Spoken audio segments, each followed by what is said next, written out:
Welcome to the Great Divorce Podcast, hosted by divorce financial analyst and retirement planning counselor Andrew Hatherley. Join Andrew and guest experts as they help late-life divorcees build the financial and mental foundation for a meaningful future. There is life after divorce.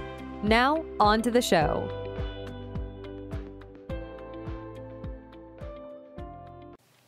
Hey everyone, welcome to episode 10 of the Great Divorce Podcast. Today, we'll be talking about the key steps that a recently divorced person needs to take once the divorce decree is signed. Now, these steps may not apply to everybody, but without a doubt, most of them will. Now, I know from hard-earned experience that once the divorce decree is signed, many of you will simply want to find a beach or a swimming pool and lay on a floaty with a cocktail for a week or two, or maybe a cocktail or two for a week. Actually, maybe that's not a bad idea. But once you get back from the beach, there are some things to do. Remember, for most people, divorce is the largest financial transaction in their lives. And with any major financial transaction, once the documents are signed, there is still some work to do. So, without further ado, here's my list of the top 17, yes, 17, I love odd numbers, things to do after signing the divorce decree. The first thing to do, and yes, I know this may sound self-serving, but the first thing you need to do is to find a good financial advisor, preferably someone experienced in the world of divorce. Someone like myself who has earned the designation Certified Divorce Financial Analyst. Chances are you may not want to continue working with the same financial advisor that you and your ex-spouse had together. That's understandable. More likely than not, he or she will not be familiar with all the steps that need to be taken after divorce. Now, obviously the role of the financial advisor is to help you build the financial foundation for your life going forward. And this will involve elements of financial planning, like investment advice, understanding your particular needs, goals, and risk tolerance, preparing you for an income stream in retirement, taking taxes into consideration with respect to your retirement planning, all the good things a good financial advisor will do. All these things are very important, but the immediate job of a good financial advisor, helping you after your divorce, is to make sure that you execute all the necessary transfers of accounts in accordance with the divorce decree. If you're getting half of your husband's 401k, then we'll likely need to open up an IRA for you and ensure that gets transferred in the appropriate way without incurring any unnecessary taxes or penalties.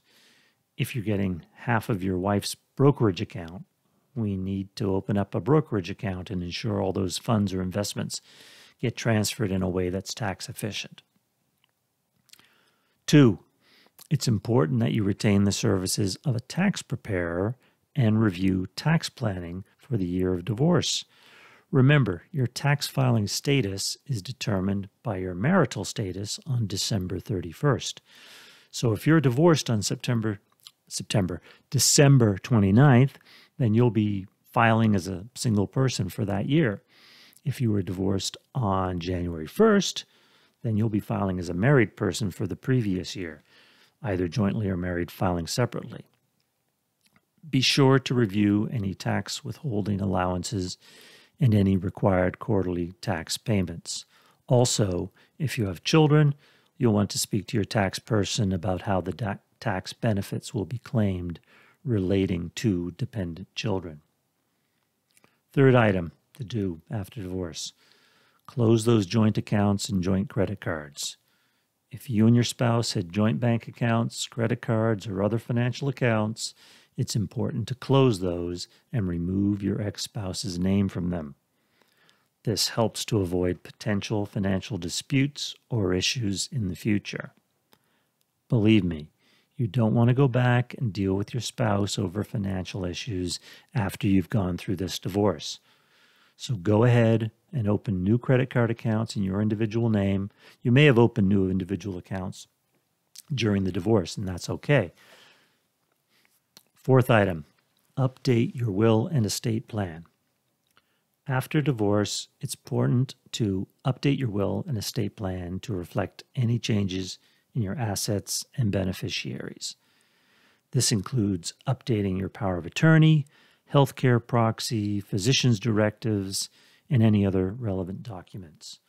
Failure to update these documents can result in unintended consequences, such as your ex-spouse inheriting your assets or making decisions on your behalf if you become incapacitated.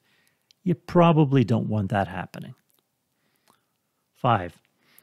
Along similar lines, change your beneficiary designations. In addition to updating your will and estate plan, you should also update the beneficiaries on any retirement accounts, life insurance policies, and other financial accounts. Failing to update your beneficiaries could result in your ex-spouse receiving these assets if you pass away, which more likely than not will not align with your wishes. Sometimes it does, and sometimes it's part of the divorce decree, but it doesn't usually. 6. Update your health insurance. If you were covered under your ex-spouse's health insurance plan, you'll need to find new coverage. This may involve enrolling in a new plan through your employer, enrolling in COBRA, purchasing an individual policy, or applying for coverage through a government program. 7. Update your automobile insurance. If you and your ex-spouse shared a car or were both listed on an auto insurance policy, you'll need to update your auto insurance to reflect your new circumstances. 8. And we're still on insurance here. Obtain life insurance if it's required by the divorce decree. This is particularly important if one spouse is receiving alimony or spousal support. That person is going to want to make sure that if the payer dies, then the income from those future alimony payments will continue to be paid in the form of a lump sum life insurance settlement. It's good practice for the person receiving the payments to own the policy and to make sure that they're the beneficiary if the ex passes away. Life insurance can also play a key role if there are a number of debts that remain in joint name for whatever reason, let's say a mortgage after the divorce. You're going to want to have some sort of insurance that if anything happens to your ex-spouse, then that mortgage can be paid off, or at least a portion of it. 9th key thing to do in divorce, simple. Change all the passwords in your accounts, social media too. Nothing more to add there. Also, number 10, update your contact information. Make sure to update your contact information with your bank, your credit card companies, insurance providers, retirement plan custodians, and any other relevant entities. This will help ensure that you receive important documents and notifications in a timely manner. 11. Create a budget. Now, hopefully this is something that you would have done during the divorce process in concert with your divorce financial advisor. Hopefully you'll have planned for what your income and expenses will look like after the divorce. Remember, one household is being divided into two. Each of you have your own expenses now. It's a very, very, very rare case where a standard of living does anything but decline immediately following a divorce. So it's important to create a budget and stick to it and avoid overspending to ensure that you're able to cover your expenses and start to save for the future. 12th item, I would recommend obtaining a copy of your credit report.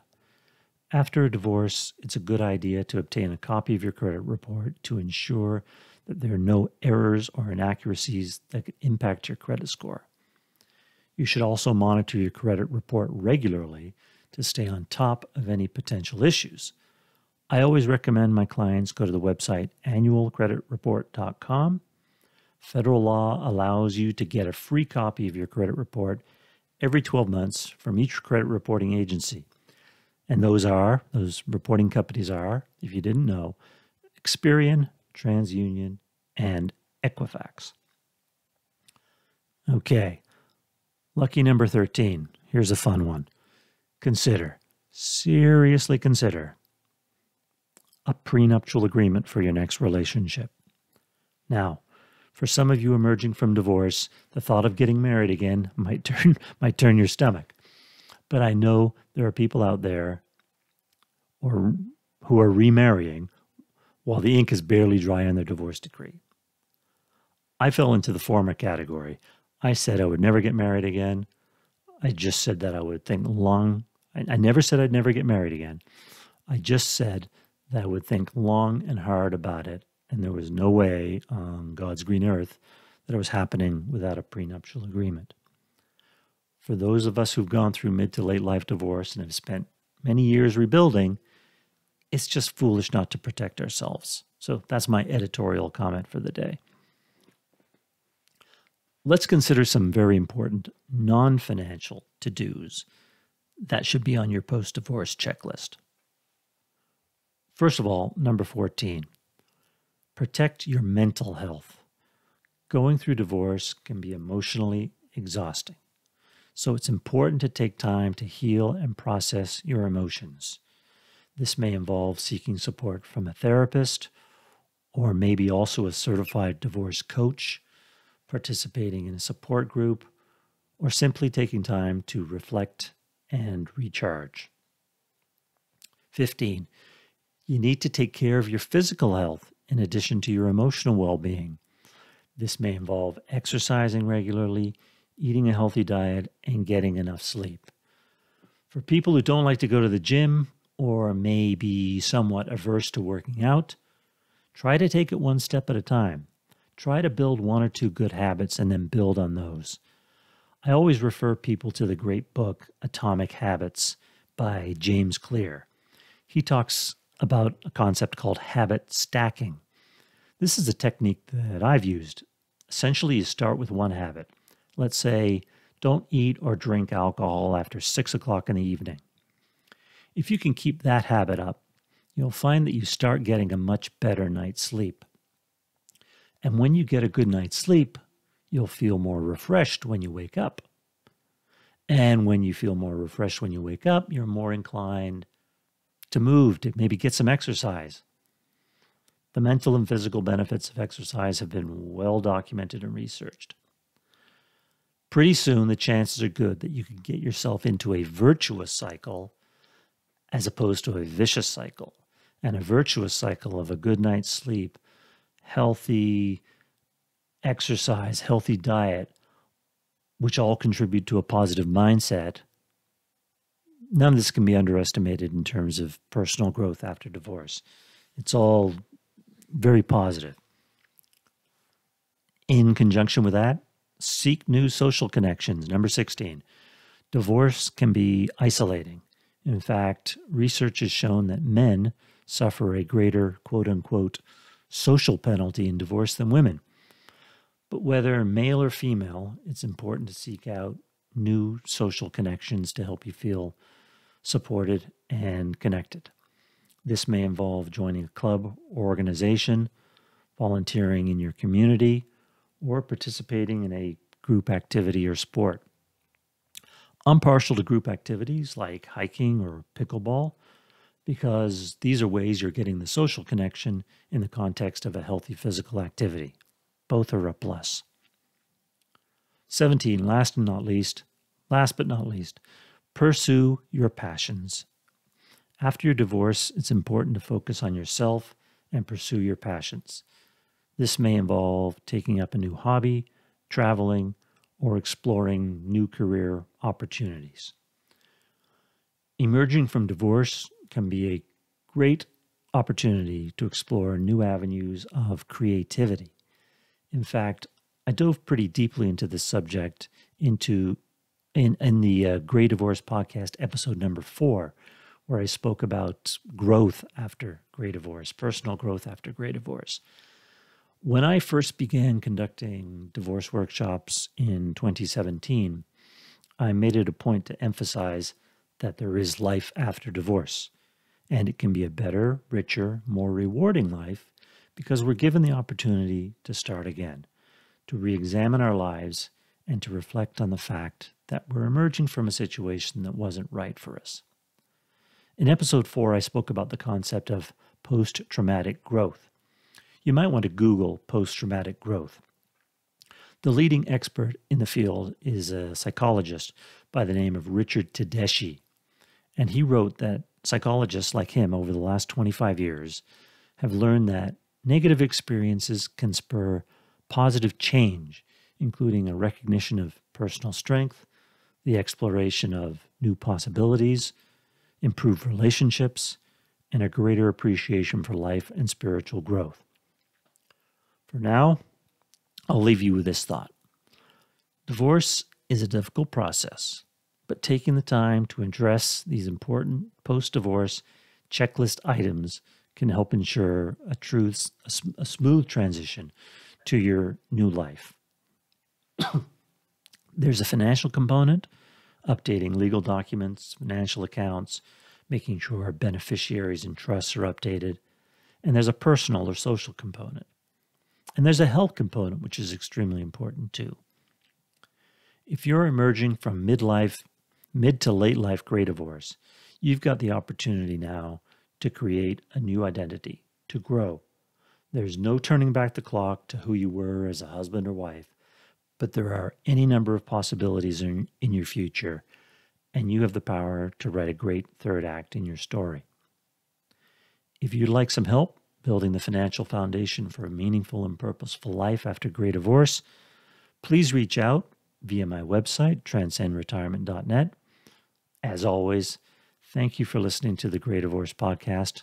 Until next time, cheers. Thanks so much for tuning in to this episode of the Gray Divorce Podcast. To learn more or get in contact with your host, you can visit Andrew's website at transcendretirement.net. Also, please feel free to rate, subscribe, and leave a review wherever you listen to your podcasts. That helps others find the show, and we greatly appreciate it. Thanks again for listening, and we'll catch you in the next episode. Information provided is educational only and should not be construed as legal or tax advice. Each situation is unique and should be discussed with your tax or legal advisor prior to implementation. Andrew Hatherley is not an attorney and does not provide legal advice. Information provided is financial in nature. Advisory services offered through Hatherley Capital Management, LLC. Divorce financial analysis services offered through Wiser Divorce Solutions, an affiliated company.